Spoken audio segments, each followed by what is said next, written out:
na balita ngayong tanghali. Ilang lugar sa Metro Manila binaha dahil sa magdamag na mga pag-ulan. Klase sa public schools at government offices ngayong araw, sinuspinde ng Malacanang. Philippine National Police maghahain ng petisyon for clarificatory kaugnay sa Temporary Protection Order na inilabas ng Davao Regional Trial Court pabor sa KOJC. Department of Justice naniniwalang hindi kailangan ang Temporary Protection Order sa KOJC. Office of the Solicitor General pag-aaralan ng hakbang kaugnay sa naging desisyon ng Davao RTC.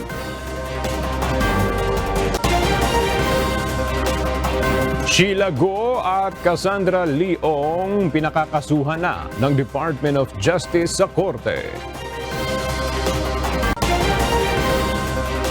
At Cassandra Leong inaasahang haharap sa Quadcom hearing ng Kamara ngayong araw. Magandang tanghali mga kasangbahay. Ngayon po ay araw ng Miyerkules, August 28, 2024. At una sa mga balita ngayong tanghali. Sinuspindi na ng Malacanang ang klase sa lahat ng antas sa public school sa buong Metro Manila ngayong araw. Kasama rin sa sinuspindi ang pasok sa lahat ng tanggapan ng gobyerno, bunsod na mga pag-ulang nararanasan dahil sa habagat. Gayunman, hindi dito kasama ang mga ahensyang naka-assign sa frontline at emergency services. Samantala, ipinauubaya naman ng Malacanang sa pamunuan ng mga pribadong kumpanya at eskwelahan ang pagsususpinde ng pasok ngayong araw. Sa kaugnay na balita, sinuspindi na rin ng Metropolitan Manila Development Authority o MMDA ang implementasyon ng Expanded Number Coding Scheme ngayong araw. Ayon sa MMDA, ito ay kasunod ng anunsyo ng Malacanang na walang pasok ngayong araw sa lahat ng government offices at public schools sa Metro Manila. Nangangahulugan ito na malayang makakabiyahe ngayong maghapon ang mga sasakyan sa NCR kahit pa ang mga may plakang nagtatapos sa 5 at 6. Binaha ang ilang kalsada sa Metro Manila dahil sa magdamag na pag-ulan na epekto ng habagat. Sa Valenzuela City, mayroon ng nasa higit 100 individual ang inilika sa mga evacuation site dahil sa baha. Mula sa Valenzuela City, alamin natin ang balita kay JP Nunez live. JP, saang mga kalsada sa Metro Manila ang binaha dahil sa habagat?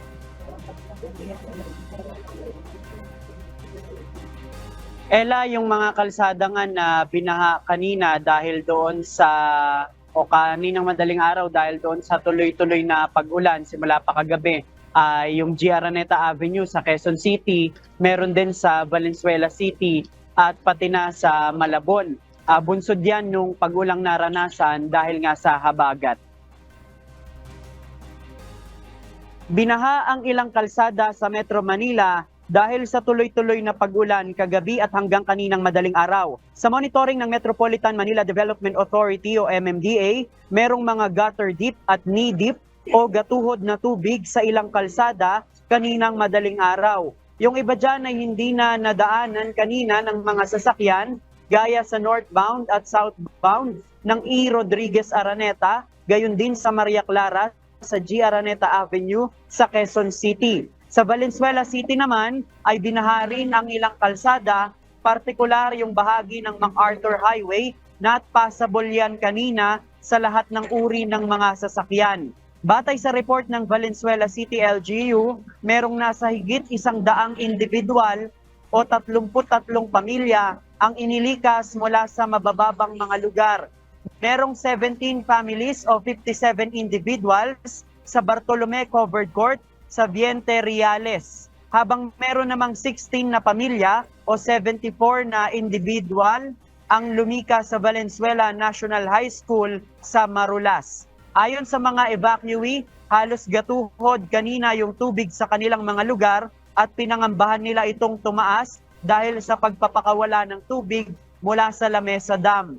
Pero kaninang umaga ay mabilis din naman nila itong humupa kaya nagbabalikan na rin sila ngayon sa kanilang mga tahanan. Yung Tulyahan River na dadaanan ng tubig mula sa Lamesa Dam ay hindi pa naman umaapaw sa ngayon. Ella, itong kinatatayuan natin ay itong tulay sa MacArthur Highway dito sa Valenzuela City. Itong ilog na ito ay bahagi ng Tulyahan River at kahit nagpakawala ng tubig yung Lamesa o yung Lamesa Dam ay hindi naman umapaw itong Tulyahan River. Sa ngayon, medyo makulimlim yung kalangitan pero nakakaranas na rin tayo ng sikat ng araw. Yan muna ang ating latest live. Balik sa'yo, Ella. Maraming salamat, JP Nunez. Dahil sa mga pag-ulang nararanasan mula pa kagabi, bunsod ng epekto ng habagat, mahigpit ngayong binabantayan ng mga otoridad ang level ng tubig sa Marikina River. Mula sa Barangay Santo Niño, Marikina City, makibalita tayo kay Ryan Lacanlale live. Ryan, ano yung kasalukuyang level ng tubig dyan sa Marikina River? Aga sa oras na ito ay nasa 13.4 meters na lamang yung tubig dito sa Marikina River. Mas mababa na yan ng 1 metro kumpara kaninang umaga. Umabot ng hanggang 14.4 meters ang level ng tubig kaninang alas 7 ng umaga sa kasagsagan ng malakas na buhos ng ulan dito sa Marikina City at bahagi ng Rizal.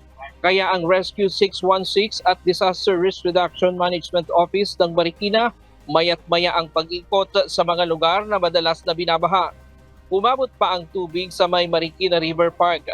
Maaga ring inanunsyo kanina ang suspensyon ng pasok sa lahat ng antas ng klase sa pribado at pampublikong paaralan sa Marikina City. Alas 8 ng umaga, unti-unti na ring bumaba ang level ng tubig sa Marikina kasabay ng unti-unting pagtila ng ulan.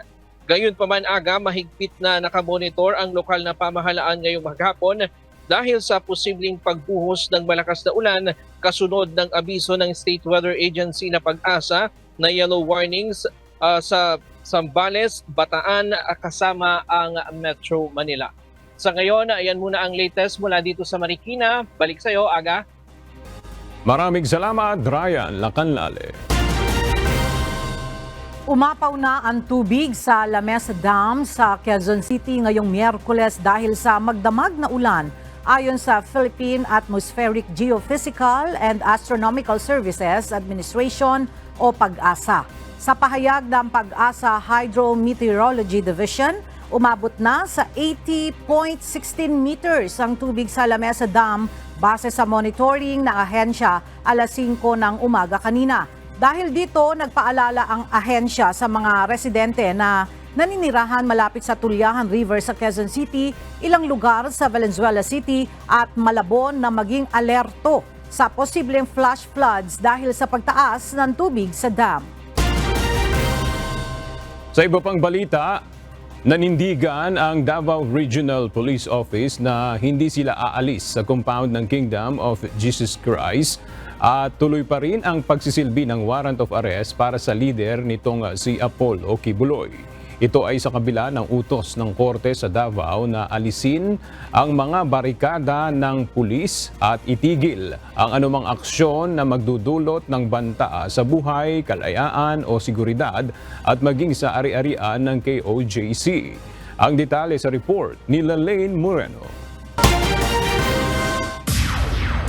Naglabas ng Temporary Protection Order ang Davao City Regional Trial Court Branch 15 pabor sa religious group na Kingdom of Jesus Christ ni Apollo Kibuloy kahapon. Sa court ruling, inatasan ng korte ang mga pulis na alisin ang kanilang mga barikada at harang sa pasukan at labasan ng compound. Ipinatitigil rin ang anumang aksyon ng PNP na banta sa buhay, kalayaan o seguridad maging sa ari-arian ng mga petitioner. Ayon sa korte, ang ipinatupad na kontrol at restriction ng PNP 11 sa compound ng KOJC at JMC ay paglabag hindi lamang sa property rights ng petitioners kundi pati na rin sa kanilang religious freedom at academic rights na ginagarantiyahan ng konstitusyon.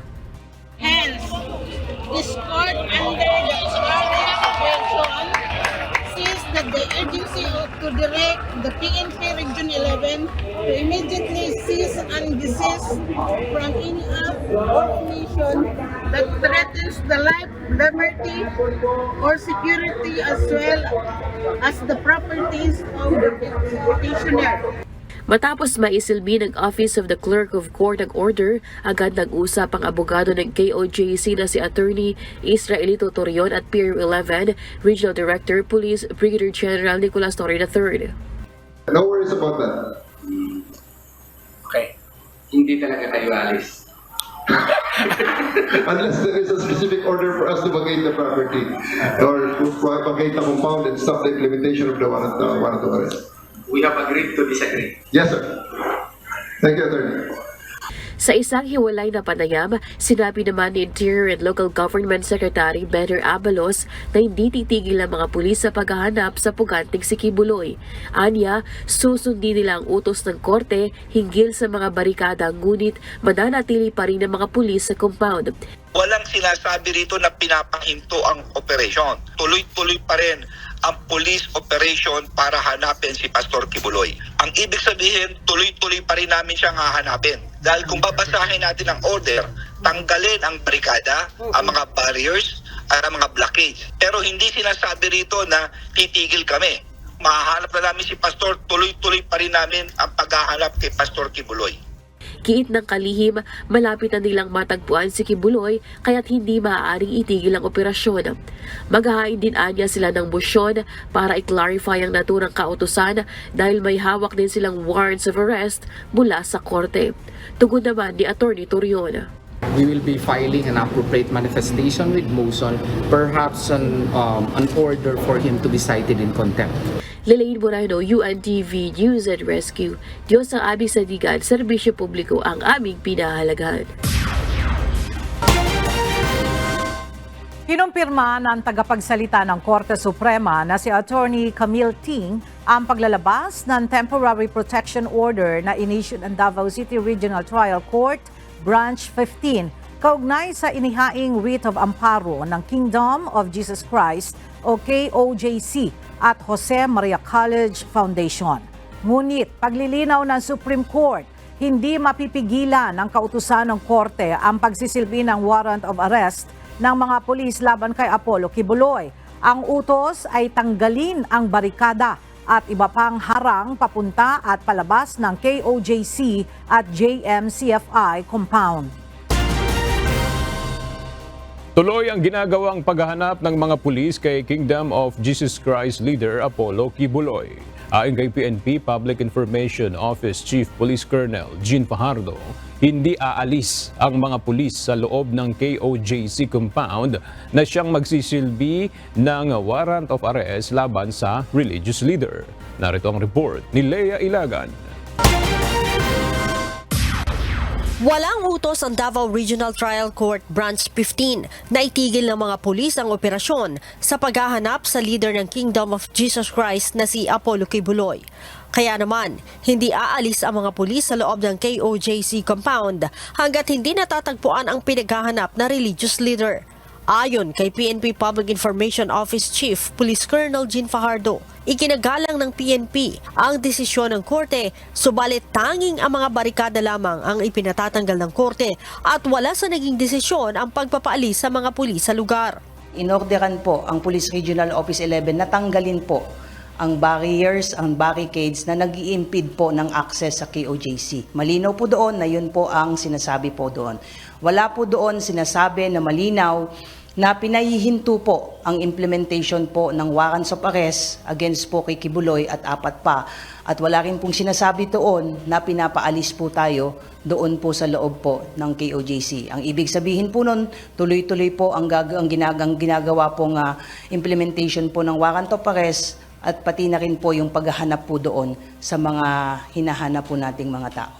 Nilinaw din ni Colonel Fajardo na hindi naman pinagbabawalan ng mga pulis ang mga miyembro ng KOJC na maglabas-masok sa compound.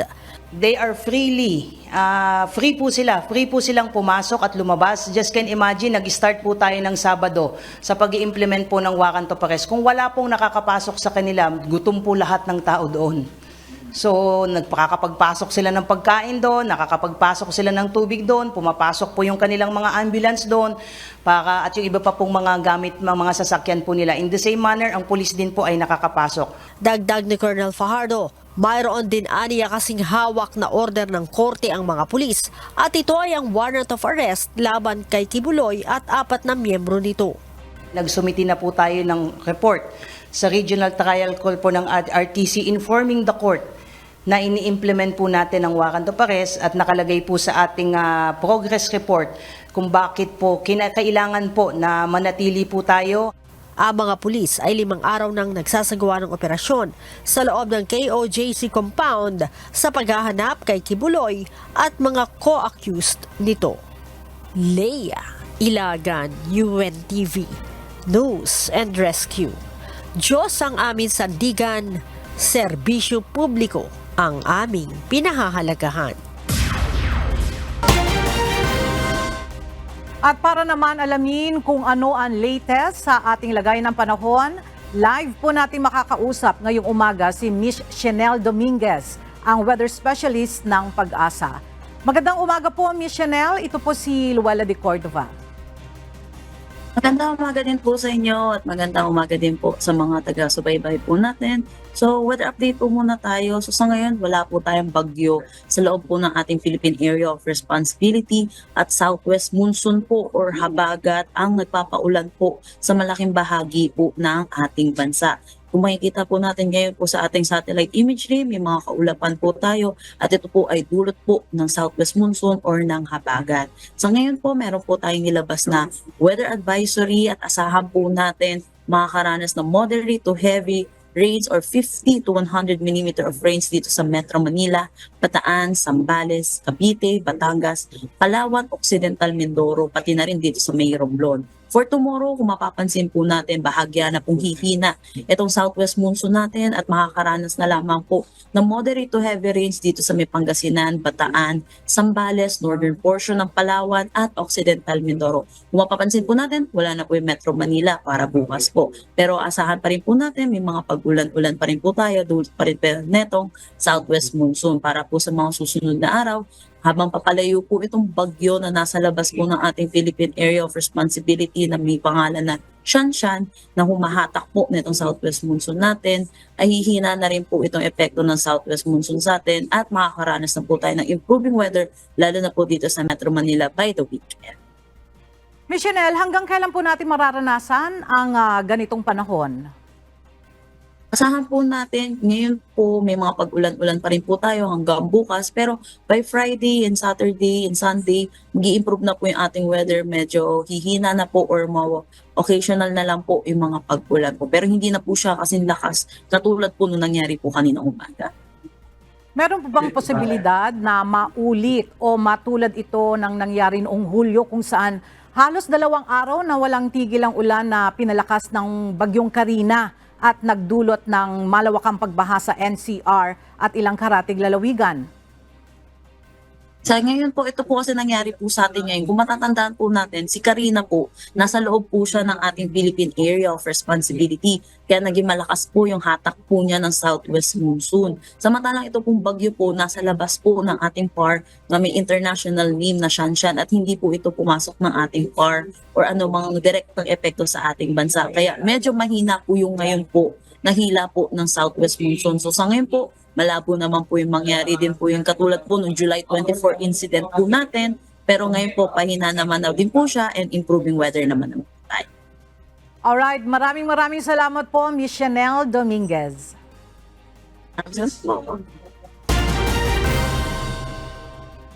Maghahain ng petisyon for clarificatory ang Philippine National Police kaugnay sa inilabas na temporary protection order ng Davao Regional Trial Court Branch 15. Ayon kay Special Task Group Tecnon Alpha spokesperson Brigadier General Roderick Augustus Alba, nais nilang linawin ang laman ng court order dahil mayroon din silang hawak na order mula sa korte. Mula sa Camp Crame, ang detalye ihahatid ni Leia Ilagan live. Leia, ano yung nais na iklaro ng PNP dito sa Temporary Protection Order na inilabas ng Davao RTC? Magandang tanghali sa iyo, Aga. Ginagala nga ng pambansang pulisya ang inilabas na Temporary Protection Order ng Korte kaugnay ng ginagawang operasyon ng mga pulis para mahanap si Kingdom of Jesus Christ leader Apollo Kibuloy. Subalit ayon kay Special Task Group Technon Alpha spokesperson, Police Brigadier General Roderick Augustos Alba, maghahain ng PNP ng clarificatory petition ukol dito at inihahanda na aniya ito ng kanilang mga legal officer. Isa sa nais klaruhin aga ng PNP ay ang nakasaad sa utos ng korte na alisin ang mga barikada, blockade at barriers ng mga pulis. Ayon sa PNP, wala silang inilagay na barikada sa labas at loob ng compound, kundi ang mga miyembro ng KOJC ang naglagay ng harang sa mga kalsada. Malaya din aniya nakakalabas at nakakapasok ang mga miyembro sa kanilang compound. Gihit ng pambansang pulisya, ginagawa lamang ng mga pulis ang kanilang trabaho sa paghahanap sa puganteng si Kibuloy at mga co-accused nito. Inamin din ni General Alba na hindi lamang mga tauhan ng Police Regional Office 11 ang nag-ooperate sa lugar, kundi mayroon na ring augmentation mula sa mga kalapit na Police Regional Offices sa bansa. Kinianiya kakayanin ng mga tauhan ng Pro 11 ang ilang araw ng paghahanap. Ayaw din aniya nila makompromiso ang trabaho ng mga pulis para sa peace and order sa Davao. Sa huli aga, nilinaw ni General Alba na tanging ang pinaghahanap ng batas na mayroong warrant of arrest ang target nila at hindi ang relihiyon o ang compound ng mga ito. Oras aniya matagpuan ng mga pulis si Kibuloy at ang mga co-accused nito ay kusang titigil ang ginagawang operasyon ng mga pulis sa loob ng KOJC compound. Aga? Maraming salamat, Leia Ilagan. Suportado ng Department of Justice ang Philippine National Police o PNP kaugnay sa pagpapatupad nito ng warrant of arrest laban kay Apollo Kibuloy. Naniniwala ang DOJ na hindi na kailangan ang temporary protection order ng korte pabor sa KOJC. Samantala, ayon naman sa Office of the Solicitor General o OSG, pag-aaralan pa nila ang hakbang kaugnay sa kautusan ng korte. Mula sa Pasay City, makibalita tayo kay Dante Amento live.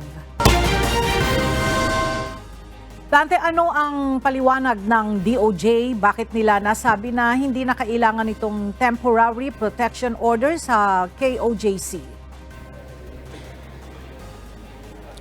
Magandang tanghali, Ella. Sinabi ng Department of Justice na ito ang hininging proteksyon ng Kingdom of Jesus Christ o KOJC members sa pamamagitan ng writ of amparo sa korte ay para doon sa kanilang buhay o karapatan sa kanilang buhay, karapatan sa ari-arian at kalayaan. Ang binigyang diin dito ng Department of Justice ay yung aksyon ng Philippine National Police o PNP ay bunsod ng isang valid na warrant of arrest o paghahanap kay Apollo Kibuloy at hindi naman pag-atake sa mga nabanggit na mga karapatan. Kaya wala anyang dahilan sa hinihinging proteksyon. Sa pahayag na inilabas ng DOJ, sinabi nitong nasa likod o suportado nila ang Philippine National Police sa pagsisilbi ng warrant of arrest laban kay Kibuloy at sa mga kapwa-akusado nito dahil sa patong-patong na kasong kriminal.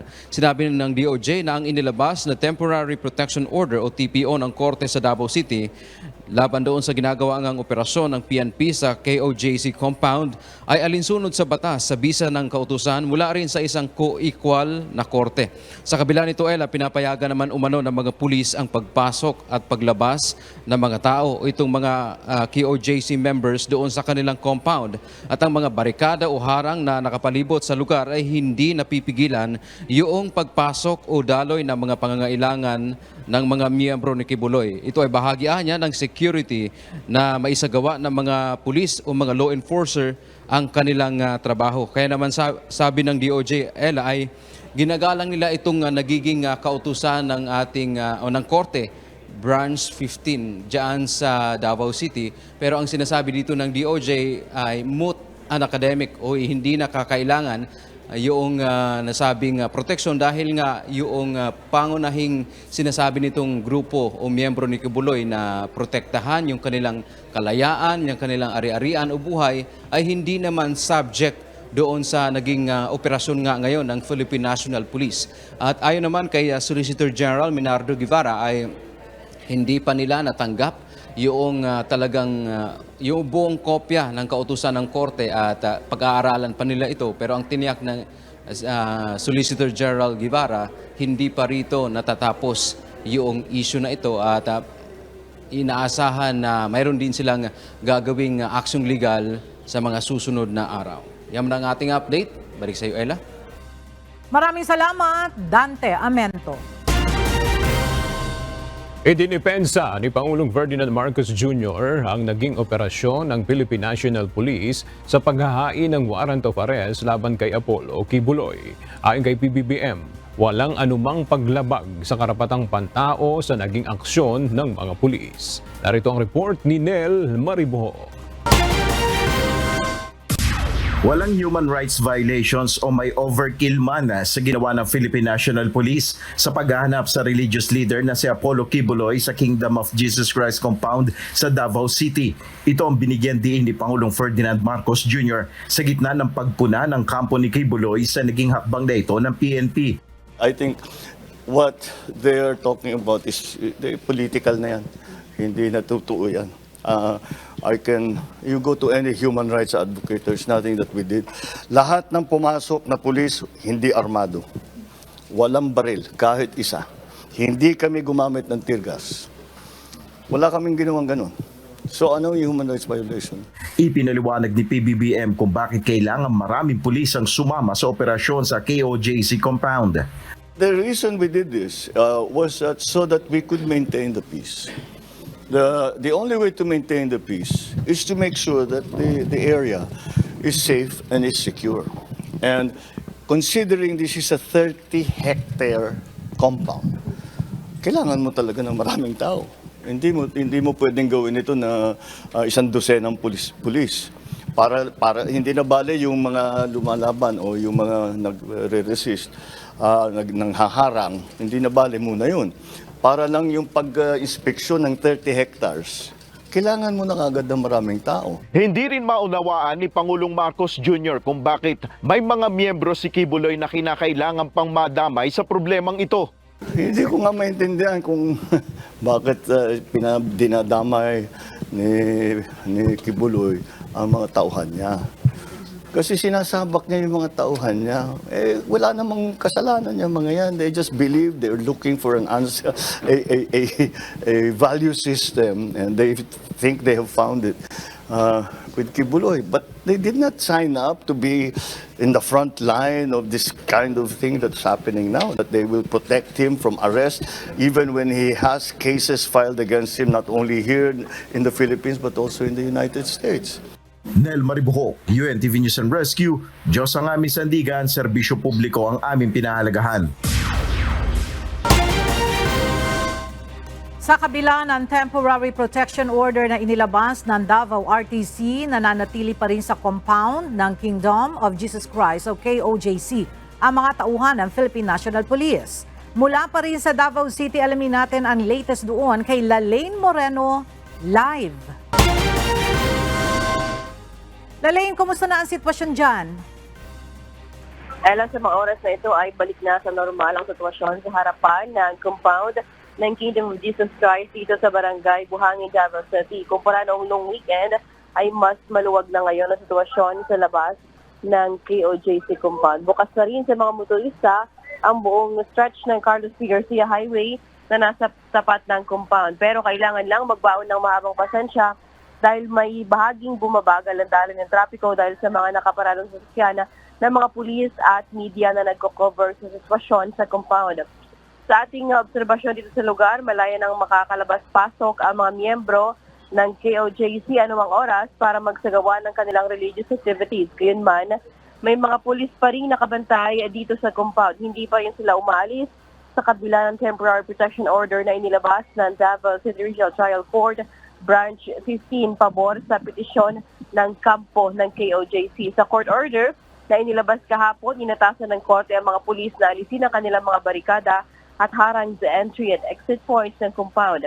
Ipinatitigil rin ang anumang aksyon ng PNP na magiging banta sa buhay, kalayaan o seguridad maging sa ari-arian ng mga petitioner. Ayon sa korte, ang ipinatupad na kontrol at restriction ng PNP 11 sa compound ng KOJC at JNC ay paglabag hindi lamang sa property rights ng petitioner kundi pari na rin sa kanilang religious freedom at academic rights na ginagarantiyahan ng konstitusyon. Sa kabila naman sinabi ng PNP na patuloy pa rin sila sa kanilang operasyon para mahanap ang leader ng KOJC na si Apollo Kibuloy. Ngayong Miyerkules, 5 araw na paghanap ng mga pulis kay Kibuloy sa compound. Gumagamit umano sila ng radar at heartbeat detector para mahanap ang sinasabing underground bunker na umano'y pinagtataguan ni Kibuloy. Ayon naman sa report ng City Disaster Risk Reduction Management Office, as of August 27, nasa 54 ang naitalang nasugatan sa kasagsagan ng pagalugog ng mga pulis sa compound. Batay sa ulat, pawang mga KOJC ang mga nasabing pasyente na nilapatan ng kaukulang lunas matapos magtamo ng gasgas at dumaing ng pananakit ng paa o pananakit ng mata at ibang bahagi ng katawan. Una nang iniulat ng pambansang pulisya na mailang tauhan din silang nasugatan kaugnay sa isisigawang operasyon. Yan muna ating latest na rito sa Davao City. Balik sa iyo, Ella. Maraming salamat, Lalaine Moreno. Sa kapapasok lamang po na balita, kinumpirma ng Department of Health na may 2 pang bagong kaso ng Mpox sa bansa. Ang nasabing bagong kaso ay natukoy sa Metro Manila at ang isa naman ay sa Calabarzon Region. Kaugnay nito, muling pinag-iingat ng Department of Health ang publiko at nagpaalala na panatilihin ang kalinisan sa katawan upang maiwasan ang pagkahawa ng nasabing virus. Abangan ang iba pang mga detalye mamaya sa Ito ang Balita. Pagkatapos ng mahigit 5 oras, ipinagpaliban ng House Committee on Appropriations ang pagdinig sa panukalang pondo para sa 2025 ng tanggapan ni Vice President Sara Duterte. Paulit-ulit na tinanong ang pangalawang Pangulo sa issue ng confidential funds na paulit-ulit din itong tinanggihang sagutin. Ang detalye sa ulat ni Rosalie Coz. Dismayado ang mga kongresista sa kinahinatnan ng pagdinig sa panukalang pondo ng tanggapan ni Vice President Sara Duterte para sa 2025. Sumentro ang hearing ng House Committee on Appropriations sa confidential funds ng pangalawang Pangulo noong 2022. Ito ay matapos ihayag ni House Deputy Minority Leader, ACT Teachers Party List Representative Franz Castro na may notice of disallowance ang Office of the Vice President para sa 73 million pesos ng 125 million peso confidential funds. Nagkaroon ng tensyon nang subukan ng Makabayan Black Solon na usisain ang issue at hilingin ni VP Duterte na palitan ang nangunguna sa pagdinig. Ngayon, kailangan nating maipaliwanag at it is in the interest of the people. Yung 125 million na ito, Madam Chair, kaya kailangan ito na mabusisi at kailangan ito maipaliwanag ng OVP. Kaya hindi tayo pwedeng questionin ng mga rules, questionin ng mga topic, etc. Dahil related din naman talaga ito sa budget. I request that the chairperson of the Finance Committee preside over this hearing. Madam Vice President, with due respect, you are not allowed to do that. You are not allowed to introduce any motion. You are a research person in this hearing, Madam President, Vice President. Move, ma'am. I requested, as your research person, I requested So that the your request chairperson is of the denied, committee. Madam Vice President. Just please answer the question. The issue on confidential funds falls squarely within our discussion of your 2025 budget. Narinig mo yung sinabi niya, ma'am? Narinig So mo yung please proceed. nakikinig ka sa kanya kanina? Absolutely. Walang rules dito. Please proceed and answer the question. It's a very simple question. Diba? Please explain the specific spending on those items that she enumerated, amounting to a total of, Honorable Franz, do you want to Amounting repeat to a that? total of 73.287 million. So, dahil may notice of disallowance, so ibig sabihin, Madam Chair, illegal ito at not in accordance with the joint circular by the COA, DBM, and other related agencies. So kung ito ay dinisallow, so ibig sabihin illegal yung paggamit nito. Madam Chair, nitong mga items na binanggit ko po, Madam Chair, You cannot allow a member of the House to just claim that it is illegal. Maging ang ibang tanong ng mga kongresista tungkol sa panukalang pondo ni VP Duterte para sa susunod na taon, gayon din ang mga partikular na mga proyekto at programa, tinanggihan na ring sagutin ng pangalawang Pangulo. Ipinaubaya na rin ito ang proposed budget sa Kongreso. Sa kabila nito, paulit-ulit pa rin ang sagot ni VP Duterte sa paulit-ulit na tanong kaugnay ng confidential funds. Karapatan na malaman ito ng bawat isa sa atin, Madam Chair. It is a matter of public interest at humihingi po tayo ng transparency and accountability kaugnay dito, Madam Chair. So, Madam Chair, kung hindi po sasagutin yung 2 questions ko, baka naman yung 3rd, Madam Chair, masagot. Ayon sa ipinasang accomplishment report, utilization of confidential and intelligence funds ng OVP, ginamit ang 125 million para sa safe implementation of OVP initiatives and confidence building. Ano itong safe implementation of OVP initiatives and confidence building? Ano po yung programa sa ilalim nito, Madam Chair? Madam Vice President. Madam Chair, the first 2 questions are exactly the questions that were submitted to the Supreme Court. The Supreme Court is the correct venue to answer those questions because there are pending cases there already.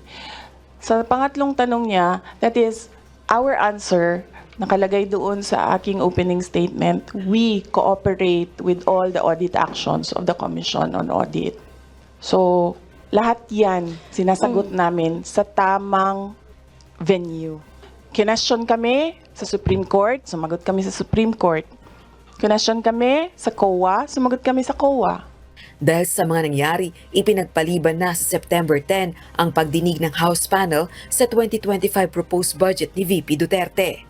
I would like to thank the Vice President for showing her true colors to the House and her lack of respect for check and balances and the separation of powers and accountability. We are a republic. We don't have a king or a queen. Now, Madam Chair, dahil hindi naman masagot ni VP Sara yung mga katanungan ng miyembro, may I move now to defer the hearing of the budget of the Office of the Vice President. I so move, Ms. Is there any objection? Hearing none, same is approved. Shall be rescheduled or shall continue on September 10 at 9 a.m. Rosa Licoz, UNTV News and Rescue. Diyos ang aming sandigan, serbisyo publiko ang aming pinahahalagahan. Isiniwalat ni Sheila Guo na kasama niya si dismissed Bamban Tarlac Mayor Alice Guo sa pagpunta sa Indonesia. Kinumpirma naman ng Bureau of Immigration na nasa Jakarta, Indonesia si Alice Guo batay sa huling ulat na natanggap ng ahensya. Ang detalye sa report ni Asher Cadapan Jr. Nagsalita na sa pagdinig ng Senado si Sheila Guo, ang kapatid ni dismissed Bamban Tarlac Mayor Alice Guo. Ayon kay Sheila Guo, mula sa bahay ni Alice Guo sa farm nito sa Banban ay bumiyahe umano sila palabas ng bansa kasama ang isa pang kapatid na si Wesley Guo noong Hulyo. Ano sumundo sa'yo? Hindi ko kilala. Pati plate number na sasakyan, di mo alam. Hindi po. Ilan kayo ron sa van? Po? Ilan kayo sa van? 3 po. 3. Sino-sino? Kaming 3. Sino? Sinong tatlo? Si Alice tsaka si Wesley po. Ayon pa kay Sheila, nagpalipat-lipat umano sila ng bangka papunta sa Malaysia. Ngunit hindi nito matukoy ang mga lugar, petsa at oras ng kanilang biyahe. Nung aalis na kayo nung gabi, alam mo kung saan kayo pupunta? Hindi po. Hindi ka nagtatanong? Tatanong ko, ang sabi niya sa akin, sabi niya ate, nalulungkot ako, samahan mo ako, may pupuntahan ako, sabi niya. Mula sa Malaysia, pumunta pa ang mga ito sa Singapore, saka tumuloy sa Indonesia gamit ang Philippine passports. Nasaan ang kapatid mo? Hindi ko po alam. Di ba sabay-sabay kayo nandun? Opo. Tanggalin mo nga yung mask mo. Ayan. Oh, bakit hindi mo alam? Tatlo kayong naglanding sa Malaysia. Yung Ba't di mo alam kung huli-hiwalay nasaan kasi yung kapatid po mo? kami. Ha? Yung huli, hiwalay kami. Yung? Last Sa Indonesia, hiwalay na po kami. Sa Indonesia, naghiwalay kayo? Opo. Kailan kayo naghiwalay? 19 o 20? Ng August? Opo. Kinumpirma naman ng Bureau of Immigration o BI kung nasaan si Alice Guo.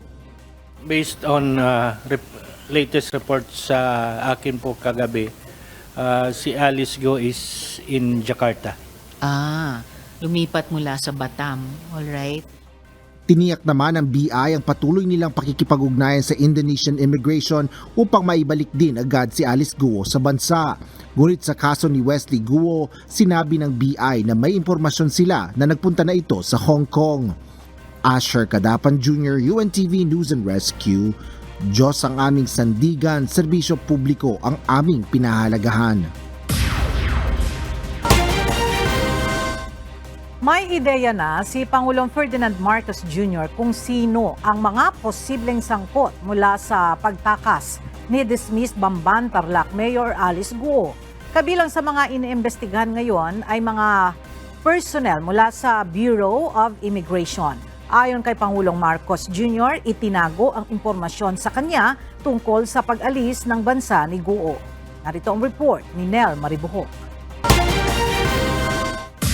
May alam na si Pangulong Ferdinand Marcos Jr. sa mga personalidad na maaaring managot sa paglabas ng bansa ni dismissed Mayor Alice Guo. Pero meron na po kayong idea on whose heads will roll? Very, very good idea. I have a very good idea. Ayon kay Pangulong Marcos Jr., iniimbestigahan na ng Department of Justice kung ilan ang maaaring sangkot dito o kung may sindikato na tumulong kay Guo. Kabilang sa mga iniimbestigahan na ay mga personnel ng Bureau of Immigration.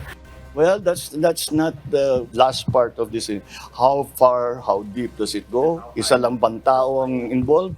O marami sila? O sindikato ito? That's what we are looking at. There are no sacred cows. Ayon pa kay PBBM, itinago sa kanyang impormasyon sa paglabas ng bansa ng napatalsik na alkalde. Tiniyak ng Pangulo na tutukuyin nila ang mga personalidad na sangkot dito. May mga BI personnel na may alam and you were allegedly kept in the dark daw. Oh yes, definitely. So DOJ, I was just with the Secretary earlier today, is almost finished with a very thorough investigation, and we will identify all of those who have are involved in this, and we will act very quickly. Nel Maribuhok, UNTV News and Rescue. Diyos ang aming sandigan, serbisyo publiko ang aming pinahalagahan. Maaaring maparusahan ang abogadong nagnotaryo sa counter affidavit ni Alice Guo na isinumite nito sa Department of Justice. Ito ang reaksyon ng Supreme Court sa issue ng irregularidad sa pagnotaryo ni Attorney Elmer Galicia sa counter affidavit dismiss Mayor Alice Guo, bagamat hindi nito tiyak kung talagang si Guo ang nakaharap niya. Ayon kay Attorney Camille Ting, tagapagsalita ng SC, kapag napatunayang may paglabag ang abogado, kabilang sa parusang maaring ipapataw ay pagkatanggal ng kanyang lisensya o disbarment. That depends on what the court finds him guilty of. There's always suspension, fine, revocation of his notarial license, even disbarment. So let's see. Maghahain ng mosyon ang kampo ni Sheila Guo para mapalaya ito sa pagkakadetine sa loob ng Senado matapos ma-cite in contempt ng mga senador sa di pagdalo sa mga pagdinig tungkol sa illegal Pogo Hub sa Bamban Tarlac kung saan nagsibibilang alkalde ang kapatid niyang si Alice Guo. Ayon kay Attorney Stephen David, legal counsel ni Guo, hindi sapat ang dahilan ng Senado para hindi palayain si Sheila Guo dahil wala naman anya itong natanggap na notice o summon para dumalo sa mga nasabing pagdinig. Hindi anya makatarungang idetine si Guo dahil wala namang patunay na sinadya nitong labagin ang kautusan ng Senado na dumalo sa mga Senate hearing. Nauna nang nagbigay ng pahayag si Sheila Guo na kasama niyang umalis ng Pilipinas si Alice Guo pero iginiit na di niya alam kung saan sila pupunta. Aprobado na ng Department of Justice ang pagsasampa ng mga kasong kriminal laban kina Sheila Guo at Cassandra Leong. Batay sa resolusyon ng DOJ prosecutor, Parehong pinakakasuhan ng disobedience to summons ang dalawa dahil sa hindi nila pagtalima sa sabina ng Senado at Kamara upang dumalo sa mga pagdinig. May hiwalay na kaso ring pinasasampa laban kay Sheila Guo dahil sa paggamit nito ng pekeng pasaporte bilang Pilipino. Habang si Cassandra Ong ay pinakakasuhan ng obstruction of justice. Isinasagawa ngayong araw ang ikatlong pagdinig ng House Quadruple Committee o Quadcom kaugnay ng illegal drug trade, illegal pogos at extrajudicial killings o EJK sa anti-drug war ng dating administrasyong Duterte. Ayon sa isa sa chairpersons ng 4 House panels, isang witness sa EJKs ang haharap sa pagdinig. Bukod dito, inaasahan ring dadalo sa pagdinig ang negosyanteng iniuugnay sa illegal pogos na si Cassandra Lee Ong. Mula sa House of Representatives, makibalita tayo kay Rosalie Coz, live. Rosalie, may confirmation na ba kung dadalo si dating Pangulong Duterte dyan sa Quadcom hearing? Nananatili ang imbitasyon ng House Quadruple Committee o Quadcom para kay dating Pangulong Rodrigo Duterte. Ito ay lalo na't kabilang sa 4 House panels probe ang extrajudicial killings o EJK sa ilalim ng anti-drug war ng Duterte administration. Sa unang bahagi ng public hearing ngayong araw, inihayag ni House Committee on Dangerous Drugs, Chairperson Surigao del Norte 2nd District Representative Robert Ace Barbers, na may mga testigong ihaharap kaugnay ng EJK. Partikular na ang mga anay may direktang kinalaman sa pagsagawa ng krimen at mga pinangakuan ng reward.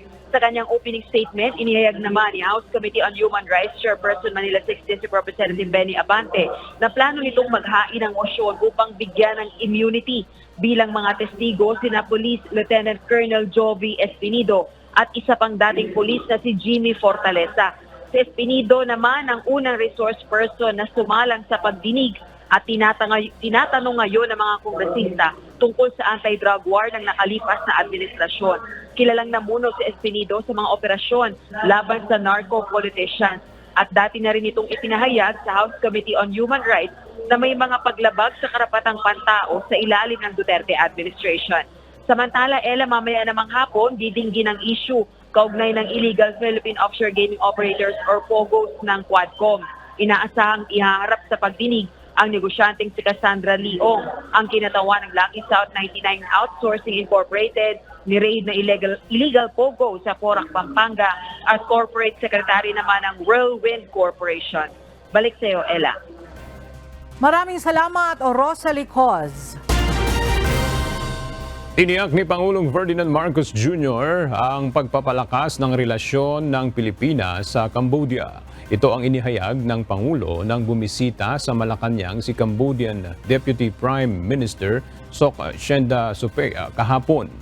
Binigyang diin ni PBBM ang halaga ng patuloy na dialogo at kooperasyon sa Cambodia maging sa ibang member states ng Association of Southeast Asian Nations o ASEAN. Nasa bansa ang Deputy Prime Minister bilang co-chair ng 4th meeting ng Cambodia-Philippines Joint Commission for Bilateral Cooperation sa imbitasyon ni Foreign Affairs Secretary Enrique Manalo. Inaprobahan na ni Pangulong Ferdinand Marcos Jr. ang dagdag na budget para sa malawakang pagtatanim at fertilization programs ng Philippine Coconut Industry o PCI para sa taon 2025. 1 billion pesos ang inilaan para sa planting at replanting at 2.5 billion naman sa fertilization programs. Target ng PCI na makapagtanim ng 100 milyong puno ng niyog pagsapit ng taong 2028. Sa parehong pulong, inatasan din ni PBBM ang Labor Department na pangunahan ng Interagency Council ang adoption ng Program Convergence Budget o PCB para sa pagsusulong ng livelihood at employment program sa bansa.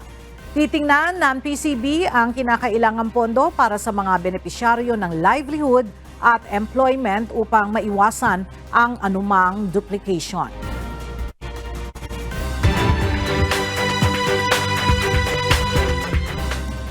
Personal na nagtungo ngayong araw si Pangulong Ferdinand Marcos Jr. sa General Trias, Cavite upang pangunahan ang pamamahagi ng cash assistance para sa mga naapektuhan ng oil spill sa lalawigan. Kada mangingisda ay binigyan ng tig 6,500 pesos na ayuda mula sa pamahalaan. Mula sa General Trias sa Cavite, makibalita tayo kay Benedict Samson live. Benedict, ilang mga mangingisda dyan sa Cavite ang nabigyan ng cash assistance ngayong araw? Magandang tanghali, Aga. Nasa 9,000 mga mangingisda ang nandito ngayon sa General Trias City Sports Park para nga sa ceremonial turnover ng cash assistance mula sa Office of the President. Pinangunahan ni Pangulong Ferdinand Marcos Jr. ang pamamahagi ng ayuda mula sa pamahalaan para sa mga naapektuhan ng oil spill, bunsod ng paglubog ng MTKR Terra Nova sa Limay, Bataan. Halagang 6,500 pesos ang matatanggap ng bawat isang mangingisda mula sa mga lugar ng Bacoor City, Cavite City, Kawit, Maragondon, Naik, Nobeleta, Rosario, Tansa at Ternate. Samantala sa susunod na batch ay nasa 25,000 naman na mga mangingisda ang makakatanggap ng cash assistance na galing sa Office of the President. Personal na inabot ni Pangulong Ferdinand Marcos Jr. kay Cavite Governor John Vic Remulla ang cheque na nagkakahalaga ng nasa mahigit 161 million pesos para sa cash assistance. Sa talumpati ni Pangulong Ferdinand Marcos Jr., sinabi nito na nalalapit na muli ang pagbabalik ng pangingisda sa mga lugar sa paligid ng Manila Bay dahil na-resolve na ang problema sa oil spill. Sinabi rin ng Pangulo na sa ngayon ay patuloy ang pamahalaan sa isinasagawang investigasyon sa paglubog ng MTKR Terra Nova, MTKR Jason Bradley at pagsadsad ng MV Mirolawan. Nagpaabot rin ng pasasalamat ang Pangulo sa mga mangingisda na patuloy na nagre-recover mula sa epekto ng oil spill sa kanilang kabuhayan. At yan muna ang ating update mula rito sa Cavite. Balik sa inyo dyan, Aga. Maraming salamat, Benedict Samson. Pansamantala nang inilabas kagabi ng Masbate Provincial Hospital ang nasa 100 at 4 na po nilang mga pasyente matapos na yanigi ng magnitude 5 na lindol ang probinsya kagabi. Samantala, sinuspindi naman ng DepEd Masbate ang klase ng mga estudyante sa buong lalawigan ngayong araw dahil sa nangyaring lindol. Mula sa Masbate City, makibalita tayo kay Jerry Galicia live. Jerry, naibalik na ba ulit sa loob ng ospital yung mga inilikas na pasyente ng Masbate Provincial Hospital? Yes, Ella, sa ngayon nga, unti-unti nang bumabalik sa building ng Masbate Provincial Hospital yung mga naturang pasyente. Ito yung sila yung mga inilabas na matapos makaranas ng 5.0 na lindol alas 9 kagabi.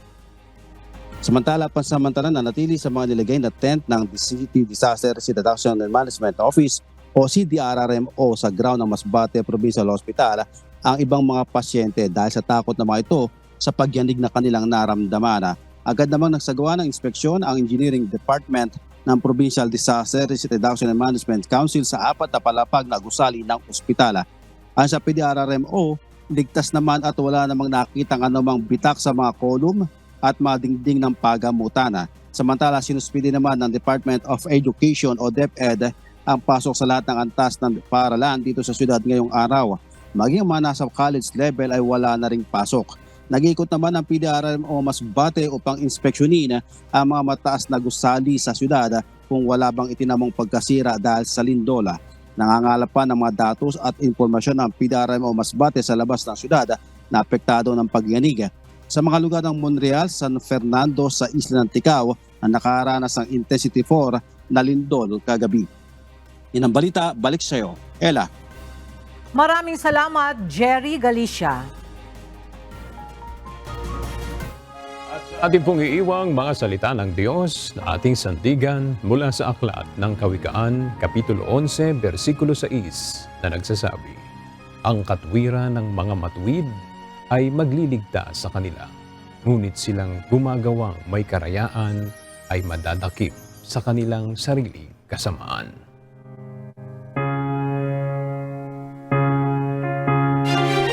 At yan ang mga balita ang aming tinutukan at inaksyonan. Dahil sa aming pagbabalita, una, ang pagkalinga sa kapwa. UNTV News, may balita saan mang panig ng daigdig. At dito sa UNTV, Diyos ang aming sandigan, serbisyo publiko ang aming pinahahalagahan. Magandang tanghali.